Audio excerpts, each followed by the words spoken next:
Druid Mountain, the flower field near its summit, and a creature can be seen lurking around while he hid his body on the field of flowers with his dagger. Soon, the butterflies flew because of what he did. The village at the foot of the mountain is full of conversations as he smiles triumphantly for finally killing the flower field guardian. The villagers were happy since they can cross the mountain safely again, and all the folks it kicked to death can rest in peace now. They all thanked Ikai for his good deed, while Ikai just smiled warm-heartedly before narrating how it was totally worth lying in wait for 6 hours though. He was close to squawking when he got pooped on. He shared the story with such genuine happiness, completely unbothered by the memory, while the crowd listened with expressions so sour it looked like they were collectively regretting their life choices of listening to him. When he heard rattles from behind, he immediately ran towards them. It seems like these girls are leaving the village. One of them said that they're going to take the test in the capital. Ikai acted as if he was in complete awe, while in reality he completely forgot the name of the school they're going for. He got confused if it's the Man Cheese Association, which is a completely made-up cheesy name by this cheesy man. After thinking for a split second, he threw in some rabbit meat and jerky as a gift for their journey, and the girls were horrified. This girl in front thanked him before asking Ikai if he's planning on living on the mountain until now because everyone in the village adores you. Well, maybe except those people who heard his poop story a while ago. She suggested that he lives in the village and save his energy by going up the mountain for when he's going to hunt. Ikai told her that he's going to stay on the mountain because there's still things he wanted to do. From then, they both bid their goodbyes. This man who heard the whole conversation muttered that it was a waste of breath for her. Ikai is completely different from them. The world he lives in, the way he lives. Ikai was excited as he walked down the path to his home. He still remembered when he was 6, he was given a knife and a little bit of food. When his food ran out and no one came for him, it hit him that he'd been abandoned on the mountain. So, he started walking, day in and day out, desperately trying to survive. And when the time came that he was on the brink of death, he realized that they had given him the knife not to hunt but to slit his throat. He was about to end his life when this hungry wolf appeared, and he ended up eating it for dinner. He, himself, was surprised by how hard he clung to life. And so, he learned gratitude for life. He learned how to catch a fish, how to forage for edible plants, and where the edible mushrooms grew. And in time, he learned how to hunt. The villagers at the foot of the mountain are kind, and they treated a vagrant like him well. He can't deny the fact that he likes them as well, but there's still something he wants to do. Surviving for so long on the mountain made him develop a sense of combat. He could not pinpoint whether his instinct led him to this place, but just beyond the flower field, near the mountain peak, he found something. A creature completely unknown to him, but from a distance, he already can tell that it was powerful and wouldn't hesitate to kill a human. It slept so soundly, a massive tree for its pillow. He took one look and ran away. It hadn't done anything yet. He couldn't say if it had actually killed any humans or even any other animals for that matter. Death for death. This was his principle. If they don't face him with the intent to kill, then he shouldn't desire to kill them either. Because killing things you don't mean to eat isn't hunting. It's murder, and that's one line he would never cross. But if that creature does harm a human, if it does turn its fangs on me, if it does trigger death for death, then 100%. He will be hunting it. He can set some traps, a pit trap, or maybe a snare or two. After some time of beauty sleep, the creature woke up. Meanwhile, the girls from earlier had to stop because of some traffic. One of them was busy eating the jerky Ikai gave, and the other was worried that they'll miss their train. When the driver said that it was because of an emergency magic warning, they all became serious. They hurriedly made their way towards the front excitedly. This beautiful woman is Discaras, the Abyssal Witch. Looks like she was talking to someone with a mirror about finding a certain Yororo. After standing on the air for a while, she told the other that she's off now. She was talking to Mongold, the Aureate Witch. Mogold commanded the others to evacuate the residence and erect a protective barrier. But there's one objective that they must do above all. Discaras must acquire the Yororo magic. Mongold believes that it cannot be allowed to roam free any longer. In this world, magic is alive. Living magic, called Magix, first contacted humanity long ago. Out of nowhere, a cute talking blob of water appeared. One has to drink every drop and water magic will be acquired. That would be the trial. Should one pass it, the blob will teach the chant for controlling water. The bonfire magic's trial was to hold him for 1 hour. The iceberg magic's trial was to sleep beside him for a night. And lastly, the breeze magic's trial was to walk with him for 1,000 miles. By passing these trials, they acquired the magic itself. Currently, there are magic hunters who've overcome countless grueling trials. People call these hunters witches with reverence and respect. The witches were very busy, whether it was that the place was already evacuated or if the barrier was already established. But they share one thing in common, the knowledge of not approaching the mountain peak because up there is where monsters battle. This familiar creature, the Yororo, told Discaras that he was not surprised at all that she was the one who found him. Despite his power, it was clear a few screws were loose in his head. He confidently assumed Discaras was hopelessly in love with him, which was the only reason she found him first. Discaras, the ever-cold queen, stared at him with barely concealed disgust, boldly wishing he'd hurry up and die already so she could claim the magic for herself. In this world, magic is alive, and thus each magic has its own personality. Unfortunately, King Yororo was the worst type of magic. Well, all can tell with his conceited brain. He refused to allow witches to acquire him. He leveled mountains, drank rivers dry, and took countless lives for no reason. In short, he was a magic who hated humanity. Ignore him, and he'll go on another murdering streak, he says. He has lived for far too long. If he don't amuse himself with people, he'll expire from sheet boredom. But if Discaras would like to acquire him, the trial would be to stop his heart. Discaras made a move and the battle started. The other witches were all rooting for her. All things were smooth at first, but then she sensed that something was not quite right. Yororo asked if she ever wondered how he survived over 1,000 years without a single witch ever acquiring him. It was because no woman can scratch his heart. He added that she did well to push him this far. That was the most fear he had felt in his life. However, she may be the most powerful witch alive, but as long as these witches are women, they stand no chance of defeating him. They were very serious with this talkings when cutie little Ichai with his miniature knife appeared. For a moment, neither Discaras nor Yororo said anything, both too stunned to process what was happening. The silence hung awkwardly before Yororo asked Ichai from what rock he crawled out from. Instead, Ichai declared the obvious, that he is a man. At first, nothing made sense for Yororo until he was bound in a pit trap. Ichai told him that if he's going to pull his body out,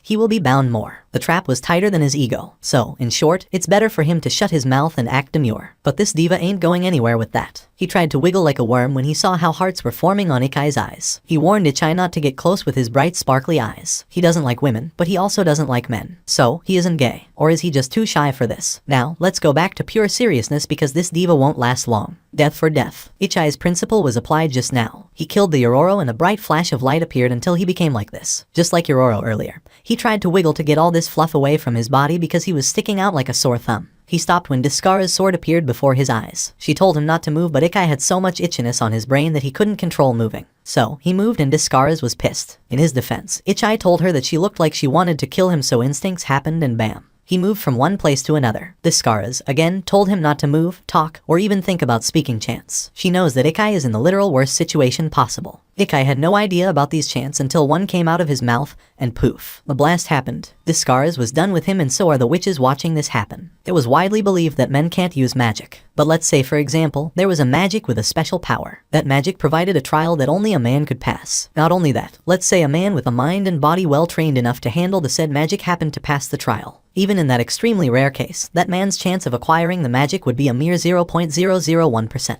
Even if it all lined up, it would still take a miracle. So, in a nutshell, in this world, magic is alive and they are hunted by special women called witches. Currently, the most greatest witch is Discaras. She used her massive talent and awesome skills to fight the evil magic Yororo, and nearly destroyed it. However, it turns out Yororo can't be defeated by a woman at all, and Discaras had her back to the wall when some random dumb kid came in and somehow managed to defeat Yororo. And that is where they are now, as explained beautifully by Discaras. Ichai doesn't agree with some details, especially the dumb part, but I agree 100%. Ichai then asked for an explanation for the need of this cage. Discaras pointed out to the ground for him to see the mess he made and asked him to repent. On the dark note, Yororo turns out to be a really dangerous magic. Its scientific name is the Ultra Amplification Magic. It's a spell that takes magical effects, any magical effects, and amplifies them to the maximum degree. That's all without practice or training. You just need to pronounce the chant properly. The saving grace, the downside rather, is that firing the magic once will knock you out for 3 days. Discaras casually mentioned that she slapped him a few times, but he wouldn't wake up. What if the truth is she actually slapped him nonstop for 3 days? Someone should ask so we can give her a medal. She said that she even tried the loud sound spell, and a revivification only made the plants around him perk up. Now, Ichai got 2 choices, become her companion or run and try to desperately hide as the whole world comes after him. He's probably the first male witcher, so witches and researchers would love to get their hands on him. Get caught and he will be a guinea pig for them. Ichai asked if she wouldn't do that to him. Discaras said that her business is with Yororo, who's stuck inside of him. If possible, she wanted to keep it close by. Suddenly, Yororo made his presence known by saying that his vote was for Ichai to run. Yororo told Ichai that Discaras only wanted to steal him, and if the world comes after them,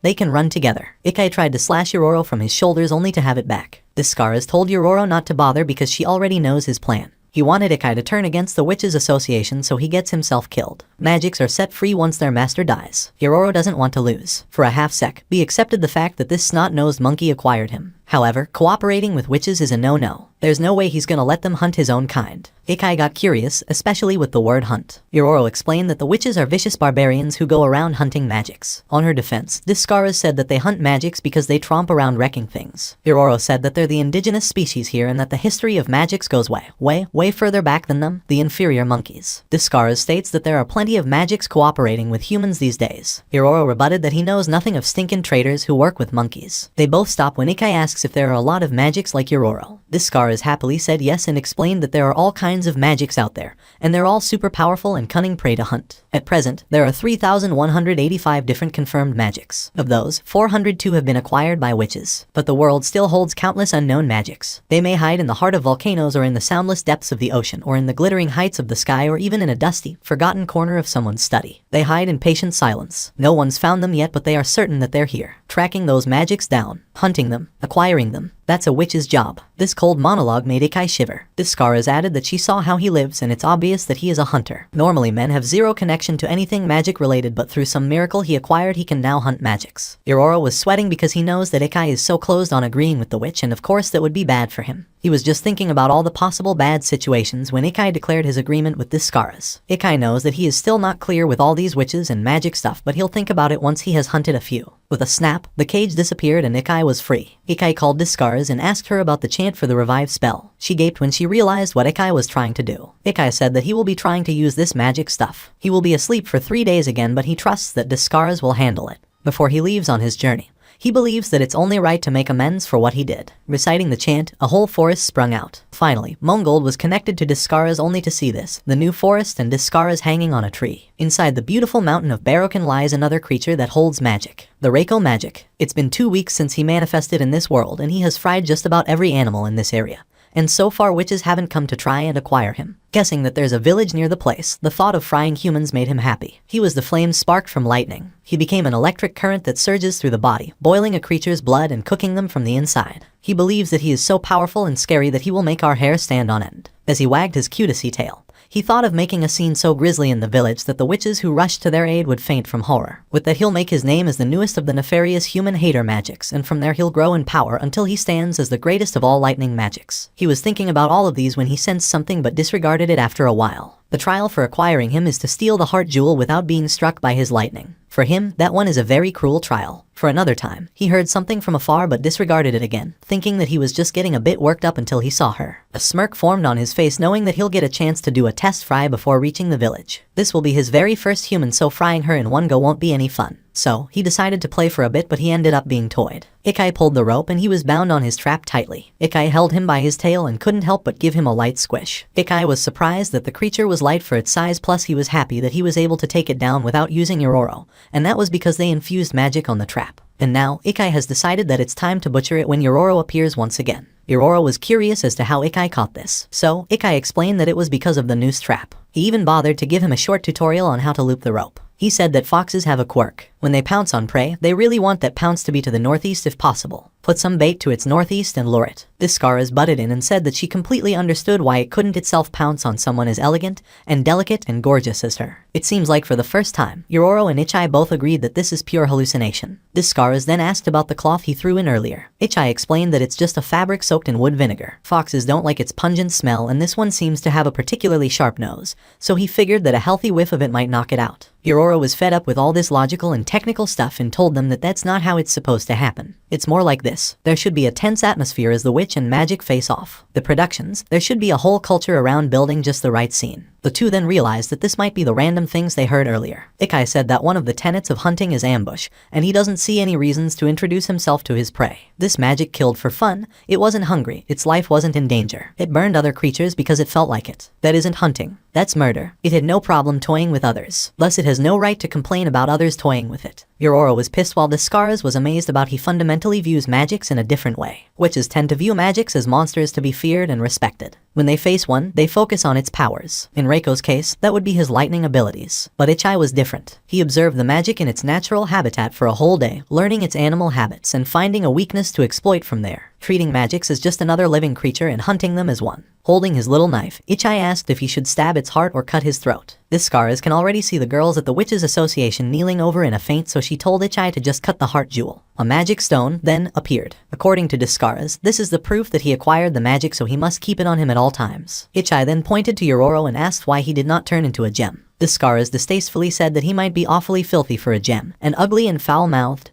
and gross. Ichai noticed that there's something carved inside it. Scaras said that it was the chant, but he must not say it just yet. Scaras opened her mirror and almost lost her ears to Mongold. She lost her elegance for a bit because of all the paperwork Discara's mess had left her. Mongol told her that everyone was waiting for her with bated breath. She must return to the capital of Natali at the Mantanal Witches Association with Ichai at once. Ichai was going frantic when he saw how many people this place holds. Discara says that it's the biggest city in the region. He kept on gawking like a pumpkin on every store, so Discaras had to pull him next to her. All ladies here are using magic like it's nothing, but Discaras says that they can't automatically use magic. They need formal training first. The people here can be separated from being average to a member of the Mantanal Witches Association. The average man has no power at all, while the average woman has the potential to use magic, but they can barely use it. However, they have the ability to use magic items. Meanwhile, on the bottom of the pyramid for the members of the association were the witch cadets. They were the juniors. They have taken the aptitude test and are qualified to learn magic at the association's school. Next in line was the witch cadets, the seniors. They are the witch assistants who work in a variety of support fields, from magic research to the production of magic items and equipment. And lastly, on top of the pyramid was a bare handful of witches. They are the magic specialists who are deployed across the land to hunt magics. Most of the women working in Natali went through the Witches Association. They all use their magic in all kinds of jobs,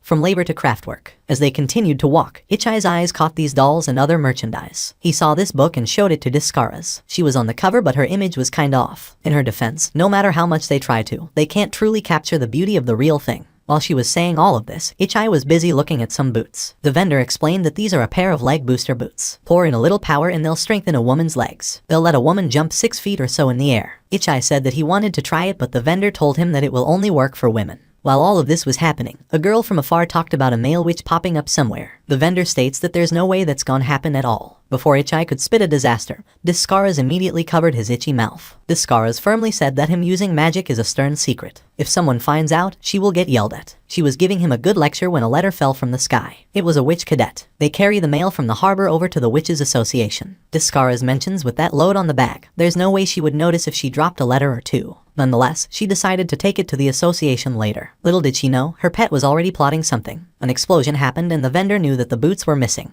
Ichai left a note saying that he's just borrowing it. In return, he also left his knife as a collateral. How I feel Discaras' stress. Ichai flew with all joy while the people below were confused. Meanwhile, Kyumugi was ranting all by herself about how bad her day was going. How these stuffs were all too much for her. How the bird's unholy screeching from earlier jolted her out of the bed at 5 a.m. How her favorite mug suddenly developed cracks that spells death in it. And her prophecy forecast for the day said that she must watch her back. It all feels kinda like a bad omen. She looked so exhausted with how much she carries and how this bike moves so slow. She wished that they could just buy her a brand new one. All of a sudden, Ichai, looking sexy with his boots, appeared with the letter on his hand. Horror etched on her face. Luckily, Discaras followed Ichai, so she made sure that he didn't leech on Kyumugi, who, by the way, left her sanity. Stress was an understatement for Discaras while lecturing this idiotic feral boy. She couldn't grasp as to why he always does the things she told him not to. Now, she's gonna have to write a formal apology over this. Such a pain for her, she doesn't even want to write a full sentence. Ichai then called her to say genuinely that magic is fun. He felt like he could catch a flying bird up here, and if he stomped a river's surface with his sexy boots, maybe he could cull all the fish. Discaras thought that she should just dump him in the ocean somewhere. Ichai noticed a black smoke coming out of their bike and bam. They crashed on the gate, and the first thing that appeared was Mongol demanding her to write a formal apology. Before they could pass through, this huge mirror had to ask for their name. So, Discaras had to say the code. Everyone's favorite uber-talented badass Discaras. After being verified, permission for Mirage Passage was granted. Ichai couldn't help but be in awe with the place. He admired every inch of it, from the ceiling to the ground. Ichai dared to ask if he could carve some of the floor. Discaras really has to visit the doctor. She might already have hypertension by this time. Ichai was busy looking at the floor when a witch popped out from the tiles and began stating his vital statistics. His height, weight, and body fat. The witch was too enthusiastic with him. Even though she was already staring at him with her own 2 eyes,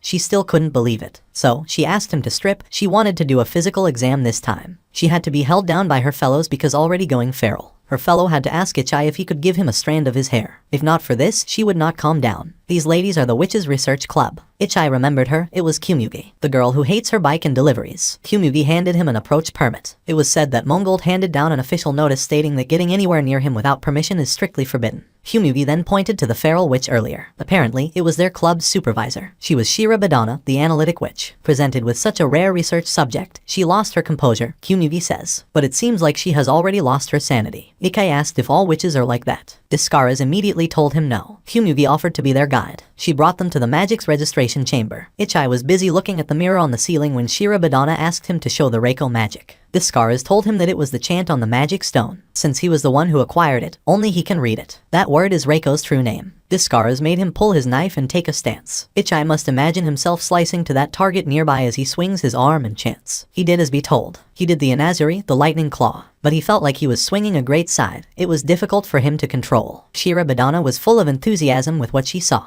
She approached Ikai and said her observation. He was the type to do things by feel. His magic power level seems similar to the average woman, and there is no sign of anything resembling traditional stance or form. But he still triggered the spell without hesitation and purely off the desire to hunt the target. He may be a novice at magic but is an experienced hunter. She also noticed that as long as Ikai doesn't activate Yororo, using magic won't leave him asleep for 3 days. Reiko's effect wasn't a gigantic explosion either, however. She was curious as to why he purposely hit the ceiling and not the target. Ikai said that it was because of habit. When he senses a powerful presence, especially a hostile one, his body just reacts. Still looking at the ceiling, he knew that this isn't a normal mirror. Shirobadana said that on the other side the whole association was watching him. He has proven that he's capable of using magic without hesitation. It's for them to judge if they will see this as a weapon in their arsenal or a potential threat. And she highly suggests that he do something about this. Yororo is standing behind him. Yororo said that these witches only stick him in a fish tank, observing him like a beast, looking for excuses to kill him. Forget magic hunting. Yororo offered him to do some witch hunting instead. For much of his life, Yororo has watched witches mercilessly hunt magics. Magics are already here long before humanity existed. They lived together, laughed together,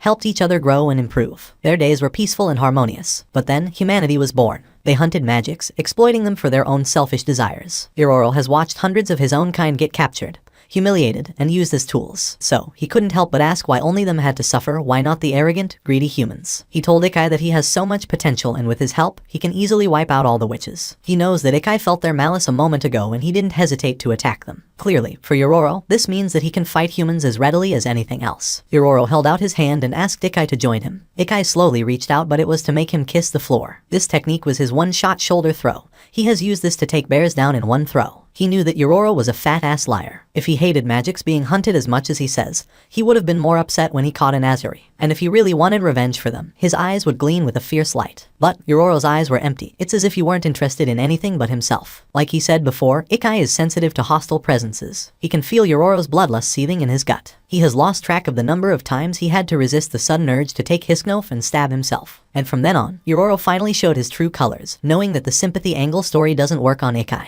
Ikai is more heartless than he thought. He added that the world would have been better off if he got killed along with the witches. Ikai replied that he can now hunt a whole lot more pests like him. This word fight turned into a fist fight. Shirobadana personally thinks that Ikai is the right one and vouched for him. With that, the judgment is complete. Ikai is hereby officially recognized as a witch of the Mantonal Witches Association. Ikai thought that it's suspiciously fast. Shirobadana said that it was because she said that he's good. She asked why Ikai did not wonder why she, out of everyone, was the one who got permission to approach and examine him. It was because her analyses are never, ever wrong. If she says that something is correct, then it is, by definition, correct. But still, it wouldn't hurt to have insurance, so she wanted to assign a watcher for Ikai. Someone who'll go wherever he goes, observing and recording his actions. The three of them simultaneously looked at Kyumugi, and a decision has been made. Shirobadana excitedly said that the association's provisioners have his uniform ready, and also, she wanted his knife to undergo full maintenance as well. The fashion department said that they have never made a man's uniform before, not in the whole history of the association, so they kind of went all out because of excitement. They handed the box to Ikai and told him not to worry about the size. The outfit will adjust itself to fit, but if by chance he wants to add something, he can discuss it with them. She added lovingly that she wanted to get proper measurements for him, so she wanted him to come by later. After that, they went to the wand and tools department. The witch asked for the magic stone and his wand. But since only had his knife, the witch was mesmerized and was happy to give it a new edge. After a while, Ikai had his first mission and his target was the Hisama magic. The association has received multiple reports of frost damage from nearby villages. And from that, the anti-human hater magic squad led by Discaras was ready to slay this ice shark. Well, except for Kyumugi, who was still begging them to listen. Kyumugi knows that she is a research student, but she couldn't believe that she's with the team to suffer. And these are all her belongings. She seems very ready, but her mental readiness wasn't even that close. Discaras asked her how long they have to travel. Kyumugi believes that it would take them half an hour or so. Discaras wasn't happy that this place is so far out in the sticks. It doesn't even have a mirror for Mirage Passage. Wanna know how Mirage Passage works? If both mirrors on both ends are registered, you can pass between them. But if one or both mirrors aren't registered, you can't. According to Kyumugi, the closest registered mirror was almost 20 miles away. Discaras believes that it would have been faster if they could have flown, but they are stuck with baggage that doesn't even know how to use a levitation spell. Kyumugi quickly apologized, thinking it was her. But truth be told, she was referring to Ikai. Kyumugi held her heart gently. Speaking directly to Discaras is nerve-wracking for her. She couldn't even understand why she was here with them. She has almost no aptitude for offensive magic. Her specialty is boring, workaday magic. There's a reason why she picked a club where she could spend all day researching at a desk, so she doesn't have to go out and fight. But now, he's in an anti-human hater magic squad. Even among magics, the human haters are notorious for being the most deadly. So, there's no way she can hack it in a violent, bloodthirsty battle squad. She's too scared for that. But what terrifies her the most was Ikai. He's a man, but can use magic. Just that alone is so out there it's disturbing. But what scares her more is what he does. He doesn't hesitate to pick fights with a legendary magic. She has no idea what goes through his mind. She really wishes she didn't have to deal with him, but here goes her showing a magic item to Ikai. She explained that this bag can hold different sized things depending on how much magic power you pour into it. Ikai found them handy because he wouldn't have to make tons of trips carrying his prey off the mountain. She then showed this water spring forth Poltada where drinkable water goes out from the pen. Ikai complimented how amazing she was, saying that she can do all kinds of magic and she teaches him new things. Kyumugi replied that it was just a beginner spell any cadet learns. And it's the magic item that's amazing, not her. She then remembered the past, knowing that compared to everyone else, she wasn't amazing at all. A blacksmith told Ikai that no matter how exquisite the blade, if you don't take care of it properly and use it well, you won't be able to cut jelly with it. On the other hand, even the poorest swords, well taken care of and given a proper edge, can slice through boulders. So, basically, the worth of a tool is in how it's used. He was thirsty and she gave him water. She was nice and he wanted to say thank you. That's why he said what he did. On the other hand, Discaras isn't. She always orders fancy meals and keeps them all to herself. She acts smug about it the whole time too. In short, she's a jerk. Kyumugi blushed because of their conversation. She now thinks that he isn't scary at all. On the other hand, Yororo was pestering Discaras. Yororo said that there's nothing more awkward than a boss trying to intrude on the young new kid's gossip session. But Discaras isn't the type to listen, especially to Yororo. So, she threw herself to them. Ikai managed to get out, but our poor Kyumugi didn't. Discaras said that she's young, a girl, and wanted gossip too. The two stopped when Ikai heard something. He looked at the window to examine the area. The noise was coming from her, a little girl running away from these sharks. Her name is Chrissy, and her parents wanted her to run away,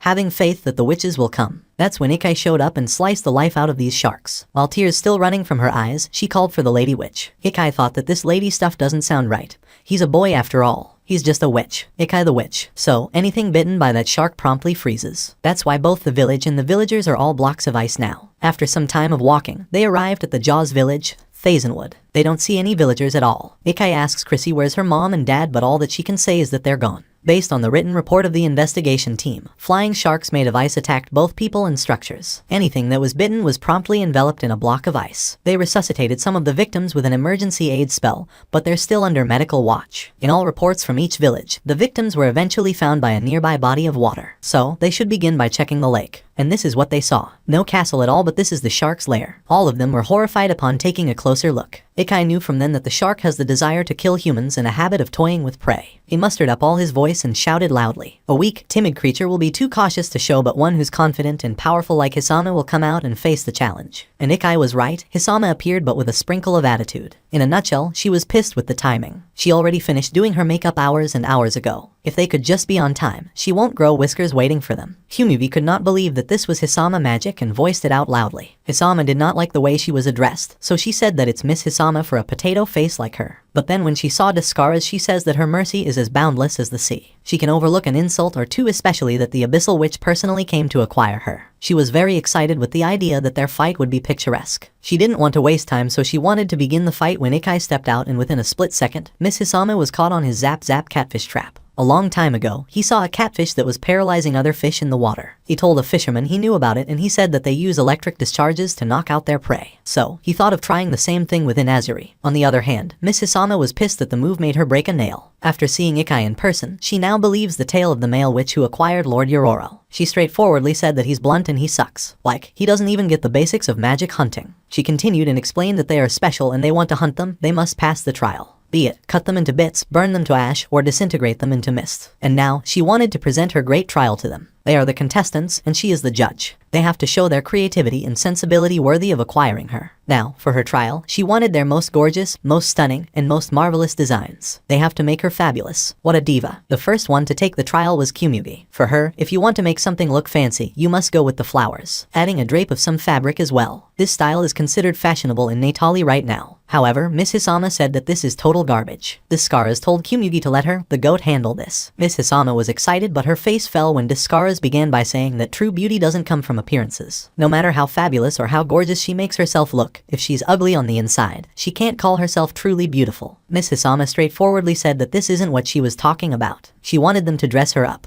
She didn't sign for this preaky, idealistic trash. The two girls tried multiple times, but it's still garbage for Miss Hisame. It's not like she has all day. So, she'll give Ikai one more shot before she turns them into ice cubes and moves to the next village. She's thinking of giving Ikai the favor of being a chair while Discars into a desk. They all knew she wasn't joking at all, so Discars had to ask for a timeout. The two girls were already burned out by this time until Ikai told them that he's got something in mind. He demonstrated something and asked if they could make it. Meanwhile, Miss Hisama could not help but sigh because of too much disappointment. She was really feeling down when Ikai called her. She was really surprised because she thought he's going for the sex appeal with Ikai almost naked. Ikai said that it's not the plan. Miss Hisama was impatient and asked if he's going to bring out a pole and dance on it. He stabbed his knife in the water before making his way on Miss Hisama's mouth. Yes, he dived into her mouth. He chanted Inzuri before making some cuts from shallow ones to deeper and bolder until Miss Hisama's body was reduced into this. One day, years ago, Ikai was walking along the mountain slope near the beach. There he saw a gigantic fish, and then suddenly, a gigantic man popped out of its gut and he screamed. The man was named Minakata. He was a traveling fisher. He came from a small island country to the east and was traveling the world to catch and record all its fish. He told Ikai that he always wanted to try filleting a fish from the inside, but getting caught doing it would be embarrassing. That's why he came to the mountains to practice alone. Minakata was definitely weird for Ikai, but he was full of life. Minakata's stories were fun and dynamic. Ikai learned a lot from the different types of fish, how to catch them, how to dress them, and even the rituals for a big catch. Sometimes their opinions would clash and they ended up smacking each other, but all in all, the time they spent together was fulfilling.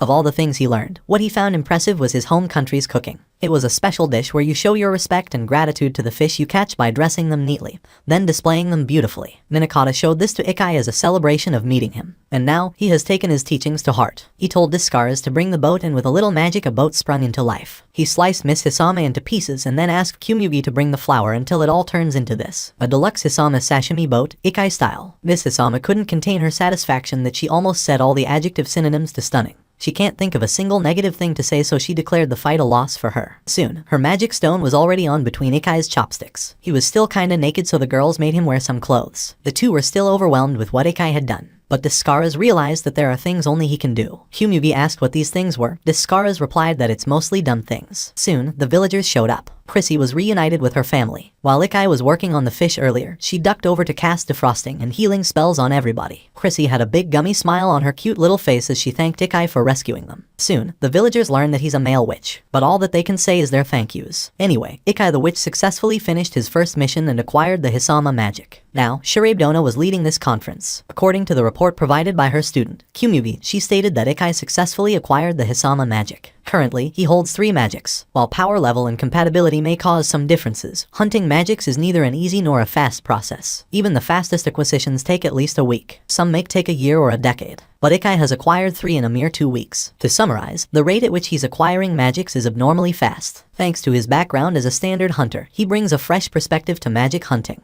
While he does have Discars as a tutor, his results are still spectacular for a new witch. But more importantly, the villagers were thankful for his aid. There was no suspicion of him as a male witch, nor distrust. That's the proof that the public at large is capable of accepting him. Thus, Shirabdona would like to make a proposal. She wanted to officially announce Ikai's existence to the whole world. And she calls it might as well make an official announcement, cause finding excuses after he's outed would suck plan. Mongold is afraid that they cannot yet ascertain all the details. However, they shall present a full report on time. To spill it, Circos, her overworked but underpaid secretary who wishes a vacation, revealed that they intimidated them into silence. Mongold then said that instead of spending their effort fending off various inquiries, perhaps it'd be more efficient to debut Ikai and simply handle the fallout. Shirabdona believes that this would be beneficial for them. They will be the organization to have the world's first male witch. Thus, the name of the Mantinal Witches Association would echo far and wide. Everyone agrees with the idea except her, the Silver Snow Witch, Chikutoj Togus. Togus does not deny the fact that Ikai was accepted, but it was only in one isolated village. She thinks that this is 100% risky. She believes that Ikai needs more than fieldwork. He needs a proper education in magic theory and technique at the Mantinal Magic School for girls. Togus approved his instatement as a witch because she has faith in Shirabdona's discerning eye,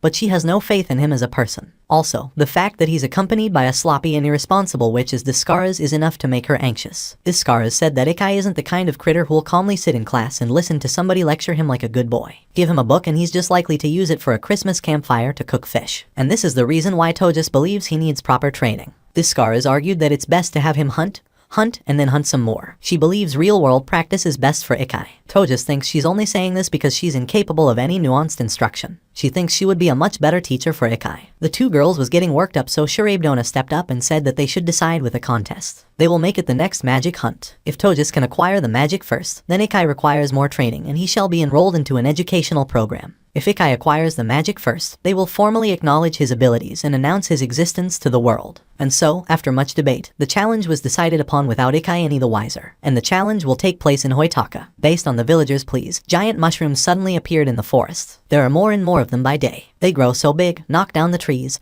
and they spread weird spores everywhere. While Togus was all serious, Ikai looked like he's on Disneyland. And he's on top of the roof sightseeing. The Scars should have gotten a child harness. Togus popped out some magic on her wand to pull Ikai down. As cold as Elsa, Togus said that the more she sees Ikai, the more she knows that she's right. Someone as crude and lackadaisical as him is not right to be a public face of Mantinal. Togus stressed out that his future is riding on this contest. Ikai doesn't know a thing or two at all. All he knows is that they were hunting giant mushrooms. The Scars figured it would be quicker to come here and show Ikai instead of telling. Togus added that once he's transferred into the school, she will personally oversee his education. She will spend 12 hours a day, every day, hammering the basics of spell casting, magic history, and all other essential subjects. In 3 years, Ikai should be a perfectly respectable witch. Ikai understood her perfectly, but he had to ask when he would go hunting. Togus said he won't, so he jumped to his next question of when he would go fishing. When he heard no, he went feral and firmly refused. Ikai said that he has full confidence in his inability to sit still for 5 minutes straight. He believes that feral children belong in the woods. Also, he wanted Kumugi to teach him magic. Togus then said that advice and assistance from team members is permissible. The Scars will be allowed to advise, but that's it. The only ones allowed to the magic are her and Ikai. With that, Togus took her grand exit, but she was in the wrong direction, so Discaras had to tell her the right one. Kumugi was worried for Ikai. Ikai said that hunting is typically a one-on-one match between hunter and prey, but it's not unusual for two hunters to target the same prey. If death for death is fulfilled, then the other hunter becomes the hunted. All of a sudden, a part of Kumugi feels really bad for Togus. They all went towards the mushrooms, but Ikai felt something really weird. He looked back to see this mysterious man, but Kumugi called him and he lost sight of him. After a while, they arrived at the Hoitaka forests. Discaras knew that Togus isn't really trying to be subtle. She used her magic to make a wall of ice blocking off the town. The mushroom's reproduction has slowed down, at least. She bet Togus plans to freeze them all solid and get the magic from there. Delineating a field of battle is a basic tenet of magic hunting, and she's probably headed deeper in. Ikai thinks that if it hasn't shown itself after all this fuss, it's probably one of the timid ones. A deafening scream came from Kumugi when she saw a creature by her shoulders. The creature said that they're worshipped as gods. Everybody offers the holy ritual Shroomy Shroom dance at least once a week. The Scars said that they're a nuisance, so they have to acquire them. The creature was mad that the mushrooms were unloved. So, he decided that if they don't love them, he'll make them all into mycelium mats. He believes that anyone who doesn't love mushrooms doesn't deserve to live. He is the Kindake magic. His trial is for this stem to be cut off and they must harvest him. Exhaustion was already on Discara's eyes upon realizing that they have to find that little thing into all of these gigantic mushrooms. The ice barrier is fully deployed now, and this made Togus satisfied. One of her team showed her the magic and acquisition method. She thanked the witch and made her stand down, not until she noticed her appearance. Of all the time, this is when she chose to give a lecture about being neat and tidy in appearance. While all of these was happening, Mungold and Shurabdana was watching through their mirrors. Mungold believed that Ikai does bring a unique perspective in hunting, but Togus no easy opponent to defeat either. The respectable witch specializes in ice magic with 16 magic acquisitions to her name. She's like Discaras, has a natural gift for magic. Few were surprised when the two of them became the youngest girls in Mantinal's history to earn the title of full witch at age 11. Between Discara's shenanigans and Togus's unending attempts to rein her in, they haven't had a single day of peace and quiet back then. Not that they do now either. Togus cares more than anyone about the good of the Mantinal Witches Association. If anything ever happens to her, she'll nominate Togus as her successor as the president. She believes that Togus opposed debuting Ikai to the magic world out of concern for how that would affect the association's future. It's her way of expressing her loyalty and care. Considering how freewheeling the other witches are, she thinks Togus would make the best choice of leader in her absence. Of all the many magic prodigies they have, she was the most dedicated, studious, serious, and hardworking. The least egotistical of them all. She's a strict teacher, but her students love her. Currently, Togus summoned Holdra, a huge beast with multiple heads, and ordered it to froze every inch of this forest solid.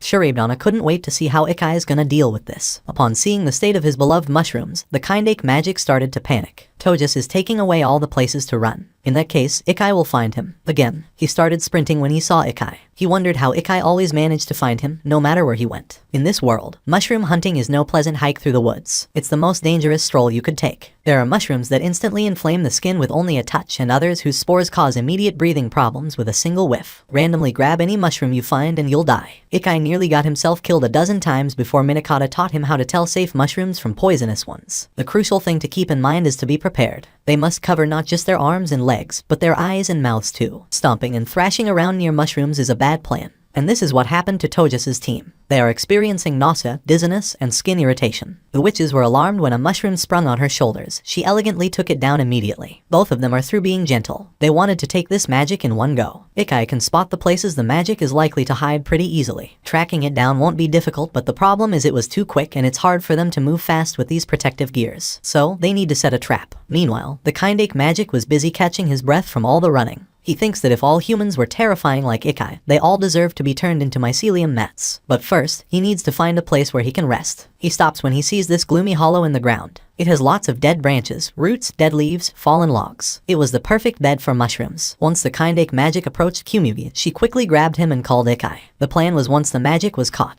he would be using the leg booster boots to strike fast. They only got one shot and it all comes down to pure speed. Toji was already near them. She commanded this creature to swallow it whole before freezing it. Both Ikai and Kyumugi saw them, so Kyumugi started to panic and pressured Ikai. However, much to her surprise, Ikai ran away. That cold shudder he felt. The sudden extreme blast of bloodlust. It was the person from earlier and it was a magic. The man called out Yororo and Yororo sprung out like a mushroom on Ikai's shoulders. Yororo seemed so grumpy. Maybe this man isn't his friend. He told Ikai that they're literally the last ones in the whole world he wanted to run into. He made an effort to lie low and cover all signs of his presence so they wouldn't notice. But unfortunately, some feral idiot's dumb bloodless radar had to go off. Yororo knew it. Not a single good thing has happened since Ikai acquired him. Ikai tried to strike the man, but he was quick to disappear. The man knew from his actions that he reacted to bloodlust, an unusual biological response for him. He asked Ikai what he saw on him and Ikai's response was death. Ikai asked how many people he had killed already, but all of a sudden, a huge dome was created that separated them from the rest. Even the great Toji was skeptical, so she has to use Scopia. She found out that the villagers are all still within the dome. Only them were kicked out. That barrier made Discaras frightened. Nonetheless, she ran towards it. Toji managed to get connected with Mongold. Mongold then issued Code Zero, an S-tier magic warning. According to her, they just received a prophecy from the Association's Oracle. On the 6th day of the 6th month, at 45 minutes past the 2nd hour, in other words, in 15 minutes, the eastern town of Hoitaka and its surroundings will be warped out. That magic, they know nothing about it, or its power or acquisition trial, not even what it looks like. All they know is that it appeared 15 years ago and with absolutely no warning. The Association's greatest enemy, they have been hunting it for years. If Yororo is the king magic, then this one and its ability to carve out and warp chunks of the world is the god magic. They named it the World Hater Magic. Going back inside the dome, Ikai asked this magic earlier how many people he has killed already, but the real question is how many he is going to kill. Yororo, for the first time, became serious as he asked Ikai to activate him. Even he knows that this magic is no joke and that they need to get far away, and fast. But Ikai is Ikai. He has ears but he doesn't listen. So, he smiled so broadly and told the magic with full determination that he's going to acquire him. Thank you for watching, guys. I hope you enjoy this manga. Have a good day.